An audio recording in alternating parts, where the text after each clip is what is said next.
ഇവരതിനെ നിഷേധിക്കുക. പോത്ത് കൊണ്ട് ഒരു കുഴപ്പമുണ്ടായിട്ടില്ല എന്നൊരു പോത്ത് കൊണ്ട് കുഴപ്പം ഉണ്ടാകും. ഇപ്പോഴും ഇവർ പറയുന്നത് എന്താണ്? പോത്ത് വന്നതുകൊണ്ട് ഒരു തീരശോഷണം ഉണ്ടായിട്ടില്ല. ആഗോള വ്യാപകമായിട്ട് കാലാവസ്ഥ വ്യതിയാനം ഉണ്ടായതുകൊണ്ടുള്ള തീരശോഷണം മാത്രമേ എന്നാണ് തുറമുഖ മന്ത്രി പറഞ്ഞത്. മുഖ്യമന്ത്രി ഇത് ആവർത്തിച്ചു. വിഴിഞ്ഞം പോത്തുകൊണ്ട് ഒരു തീരശോഷണവും ഉണ്ടായിട്ടില്ല എന്നുള്ള നിലപാടാണ് അവരെടുക്കുന്നത്. ഈ സമരത്തിന് ഞങ്ങൾ പിന്തുണ നൽകും. ആ സമരത്തിൽ ഞാൻ തന്നെ നേരിട്ട് പോയി സമരപ്പന്തലിൽ പോയി തന്നെ സംസാരിച്ച് എന്നെ ക്ഷണിച്ചിരുന്നു. ആ സമരപ്പന്തലിൽ പോയി പിന്തുണ പ്രഖ്യാപിച്ചിട്ടുണ്ട്. അതിൽ ഐക്യദാർഢ്യം പ്രകടിപ്പിച്ചുകൊണ്ടുള്ള പരിപാടികൾ കൂടി UDF-ന്റെയും കോൺഗ്രസിന്റെയും നേതൃത്വത്തിൽ. ഈ തീരദേശ ഹൈവേയിലേക്ക് പോകുന്നത് ശരിയല്ല. ഗവൺമെന്റ് ഇത് പുനഃപരിശോധിക്കണം. ഇത് പ്രായോഗികമല്ല. പാരിസ്ഥിതികമായും സാമൂഹികമായും ഒരുപാട് പ്രശ്നങ്ങൾ ഉണ്ടാവും. പ്രോജക്റ്റിന്റെ 5 or 6 പ്രോജക്റ്റിൽ ഒരെണ്ണം മാത്രമാണ് സിൽവർ ലൈൻ. ഈ സിൽവർ ലൈൻ പ്രോജക്റ്റ് അശാസ്ത്രീയവും അപ്രായോഗികമാണ് എന്ന് UDF യോഗം വിലയിരുത്തിയിരിക്കുക.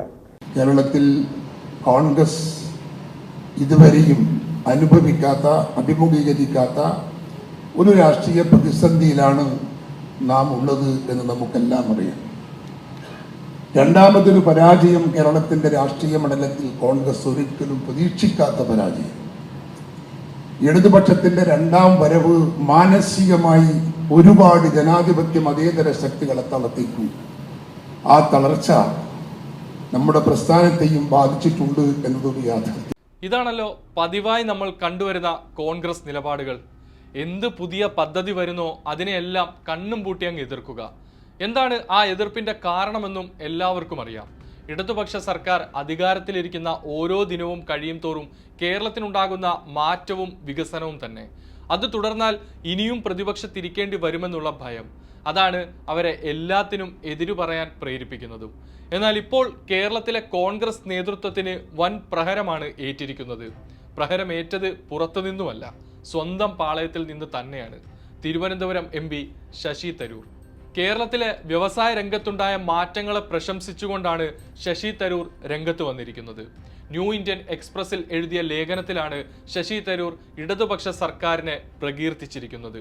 1991 ഇന്ത്യൻ സമ്പദ് വ്യവസ്ഥയ്ക്ക് സംഭവിച്ചതിന് സമാനമായ മാറ്റങ്ങളാണ് കേരളത്തിൽ ഉണ്ടായിക്കൊണ്ടിരിക്കുന്നതെന്ന് ലേഖനത്തിൽ ശശി തരൂർ പറയുന്നു. ലേഖനത്തിന്റെ തലക്കെട്ടാണ് ഏറ്റവും ശ്രദ്ധ നേടുന്നത്. മാറുന്ന കേരളം മുടന്തുന്ന ആനയിൽ നിന്ന് വഴങ്ങുന്ന കടുവയിലേക്കെന്നാണ് ലേഖനത്തിന് ശശി തരൂർ നൽകിയ തലക്കെട്ട്. മുടന്തുന്ന ആന എന്നത് കോൺഗ്രസിനെ തന്നെയാണോ ഉദ്ദേശിച്ചതെന്നാണ് സോഷ്യൽ മീഡിയയിൽ ഉയർന്നു വരുന്ന കമന്റുകൾ. ശശി തരൂരിന്റെ വാക്കുകളിലേക്ക് പോയാൽ, വ്യവസായ രംഗത്തെ നേട്ടങ്ങൾ കൊയ്ത് കേരളം മുന്നേറുകയാണ്. അതിശയോക്തി അല്ലെങ്കിൽ ഇതൊരു അതിശയകരമായ മാറ്റമാണ്. കേരളത്തിന്റെ ഈ മാറ്റം ആഘോഷിക്കപ്പെടേണ്ടതാണ്. ഏകജാലകത്തിലൂടെ അനുമതികൾ ലഭിക്കുമെന്ന് മാത്രമല്ല, അത് കണ്ണടച്ച് തുറക്കുന്ന നേരം കൊണ്ട് സംഭവിക്കുകയും ചെയ്യുന്നു. ഈസ് ഓഫ് ഡൂയിങ് ബിസിനസ്സിൽ കേരളം 29 സംസ്ഥാനങ്ങളിൽ 28ാം സ്ഥാനത്തായിരുന്നതിൽ നിന്ന് മുന്നിലെത്തിയിട്ടുണ്ട്. AI ഉൾപ്പെടെ വിജ്ഞാനാധിഷ്ഠിത വ്യവസായങ്ങളിൽ കേന്ദ്രീകരിക്കുന്ന പുതിയ വ്യവസായ നയം കേരളം നടപ്പാക്കി. ഇയർ ഓഫ് എന്റർപ്രൈസസ് ഉദ്യമത്തിലൂടെ 2,90,000 MSMEകളാണ് സ്ഥാപിക്കപ്പെട്ടത്.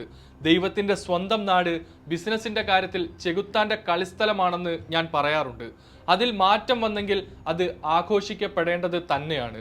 ഒരു കമ്മ്യൂണിസ്റ്റ് സർക്കാർ മാറ്റങ്ങൾ ഉണ്ടാക്കുന്നത് അതിശയകരമാണെന്നാണ് ശശി തരൂർ ലേഖനത്തിൽ പറഞ്ഞു വെക്കുന്നത്. 1-2 വർഷം മുമ്പ് സിംഗപ്പൂരിലോ അമേരിക്കയിലോ ഒരു കമ്പനി തുടങ്ങാൻ 3 ദിവസമാണ് വേണ്ടിയിരുന്നതെങ്കിൽ ഇന്ത്യയിൽ അത് 114 ദിവസമാണെന്നാണ് പറയുന്നത്. കേരളത്തിലാണെങ്കിൽ അത് 236 ദിവസവും. എന്നാൽ 1-2 ആഴ്ച മുമ്പ് കേരളത്തിൽ 2 മിനിറ്റ് കൊണ്ട് കമ്പനി തുടങ്ങാനാവുമെന്ന് വ്യവസായ മന്ത്രി P. രാജീവ് പ്രഖ്യാപിച്ച കാര്യം തരൂർ ലേഖനത്തിൽ വ്യക്തമാക്കുന്നുണ്ട്. ഇതൊരു അതിശയകരമായ മാറ്റമാണ്. ഈ മാറ്റങ്ങൾ എല്ലാം ആഘോഷിക്കപ്പെടേണ്ടത് തന്നെയാണെന്നാണ് തരൂർ പറയുന്നത്. കൂടാതെ 2024 ഗ്ലോബൽ സ്റ്റാർട്ടപ്പ് എക്കോസിസ്റ്റം റിപ്പോർട്ട് അനുസരിച്ച് കേരളത്തിന്റെ സ്റ്റാർട്ടപ്പ് മൂല്യം ആഗോള ശരാശരിയേക്കാൾ 5 ഇരട്ടി അധികമാണെന്ന് തരൂർ ചൂണ്ടിക്കാട്ടുന്നു. കഴിഞ്ഞ 18 മാസ കാലയളവിൽ $170 കോടി കേരളത്തിന്റെ സ്റ്റാർട്ടപ്പ് എക്കോസിസ്റ്റത്തിന്റെ മൂല്യം. 2021 ജൂലൈ 1-നും 2023 ഡിസംബർ 31-നും ഇടയിലുള്ള കാലയളവിൽ ആഗോള തലത്തിലുള്ള വളർച്ച 46% കേരളത്തിൽ അത് 254%. 45 ലക്ഷം കമ്പനികളിൽ നിന്നുള്ള ഡാറ്റ വിശകലനം ചെയ്താണ് റിപ്പോർട്ട് തയ്യാറാക്കിയത്. കേരളത്തെക്കുറിച്ച് ഇതുവരെ കേട്ടതും കരുതിയതുമായ കാര്യങ്ങളിൽ നിന്നുള്ള സ്വാഗതാർഹമായ മാറ്റമാണ് ഇതെന്നും ശശി തരൂർ പറഞ്ഞു വെക്കുന്നു. എന്തായാലും ശശി തരൂരിന്റെ ലേഖനത്തിൽ ആരോടൊപ്പം നിൽക്കണമെന്ന ആശങ്കയായിരിക്കും കോൺഗ്രസിനുള്ളിൽ ഇപ്പോൾ ഉടലെടുക്കുന്നത്. നമുക്ക് കാത്തിരിക്കാം പ്രതിപക്ഷ നേതാവിന്റെയും KPCC പ്രസിഡന്റിന്റെയും ആ മറുപടിക്കായി. കേരളത്തിൽ കോൺഗ്രസ് ഇതുവരെയും അനുഭവിക്കാത്ത, അഭിമുഖീകരിക്കാത്ത ഒരു രാഷ്ട്രീയ പ്രതിസന്ധിയിലാണ് നാം ഉള്ളത് എന്ന് നമുക്കെല്ലാം അറിയാം.